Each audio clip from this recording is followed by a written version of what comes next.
शिंदे गटाचे आमदार संजय शिरसाट यांच्या महत्त्वाच्या वक्तव्याकडे आपण बोलूया। येत्या 2 दिवसात मुख्यमंत्री कोण याचा निर्णय होऊ शकतो असं शिंदे गटाचे नेते संजय शिरसाट यांनी म्हटलेलं आहे। 30 नोव्हेंबर किंवा 2 डिसेंबरला शपथविधी होईल आणि या शपथविधीला पंतप्रधान नरेंद्र मोदी, केंद्रीय गृहमंत्री अमित शाह यांच्यासह अनेक मोठे नेते येणार असल्यामुळे या तयारीसाठी हा मधला वेळ घेतला जातोय असं देखील शिरसाट म्हणाले।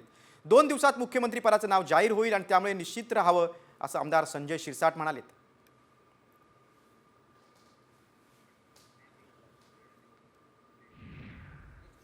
घोडं कुठं अडलंय याचं उत्तर मिळत नाही, ते उत्तर मिळवण्याचा प्रयत्न करूयात।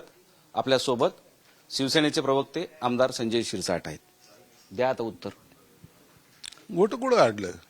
घोडं पण आहे, पाणी पण आहे, फक्त प्यायचं कधी हा टाइम ठरायचा आहे।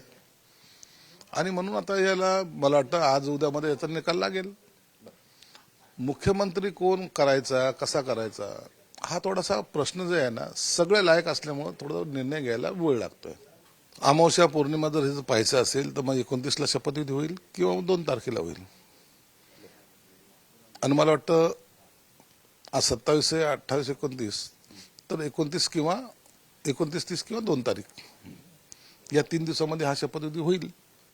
यासाठी एक तर हा शपथविधी ऐतिहासिक शपथविधी आहे। इतक्या मोठ्या मेजॉरिटीने पहिल्यांदा महाराष्ट्रामध्ये एक सरकार आलेलं आहे। या सोहळ्याला पंतप्रधानांची उपस्थिती असावी, इतर राज्यातले मुख्यमंत्री यावेत, या सर्वांना एका ठिकाणी आणण्याची सुद्धा जबाबदारी या भाजप सेनेच्या सर्व इकडच्या नेत्यांची आहे।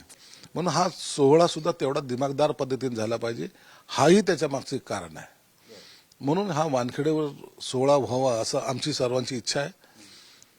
म्हणून त्यांची अवेलेबिलिटी, शपथविधीची तारीख हे सगळं मॅच करण्यासाठी सुद्धा खटाटोप थोडा चालला आहे। माधव सावरगावे, साम टीव्ही, मुंबई।